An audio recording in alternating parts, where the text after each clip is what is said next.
نو دا یو پیغام دی.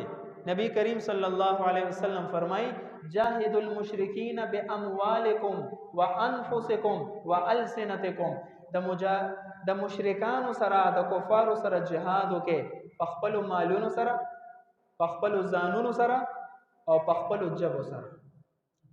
پہلے مال ټکي ذکر کو. عموما انسان جهاد د پاره تلو ته تیار نه، چونکه ډایرکټ مرګ پکې راتلی شي، خو لیکن مال هر انسان پیش کوي.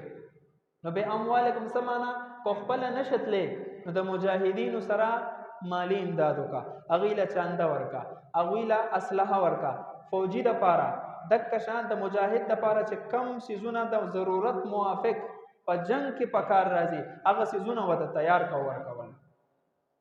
کو هغه د دوی صورت وی، کو هغه د وردی صورت وی، او کو داغه د خوراک په صورت کې وی، هر صورت وی به اموالکم د کفارو خلاف خپل مال استعمال.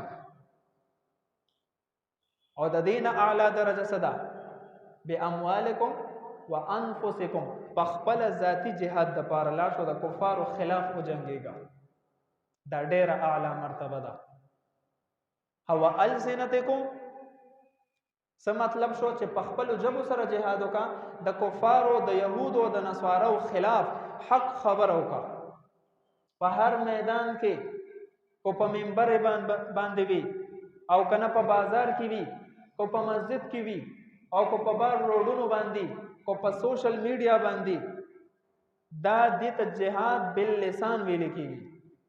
د دې خلاف خپل جان، خپل مال، خپل اولاد استعمالولو حکم شوی دی چې انسان در سو پورې مکلف دی، او د سو پورې د وس طاقت شته د يهودو د خلاف او د مشرکانو خلاف په دا در اخري وخت پورې جنگيږي. یو انسان نشدلی نه مال ورکول شي، دعا وتکول شي، کنه مجاهدینو د لپاره دعا کول شي، الله ته جړل شي، بل چاله دعوت ورکول شي، صاحب حیثیت صاحب اقتدار خلکو ته چې وای د دې مرسته وکړه. نو په موږ باندې دا حق دی چې هر انسان په کومه مرتبه کې بده حدیث عمل کول شي، جهاد لا پخپل دلی شي یا خپل نشدلې دا غي خپل مال استعمال کی، خپل مال نه نو کم از کم دا غوي د پاره आवाज اوچت کی. نو چې څنګه اسد د حدیث لاندې راشو، د دې وجنه علما فرمای ته شهید دو قسمونه دي. ډېر خپل خبرې کړي، شهید په دوه قسمه دي، یو ته شهید حقيقي وي، یو ته شهید حکمی وي. شهید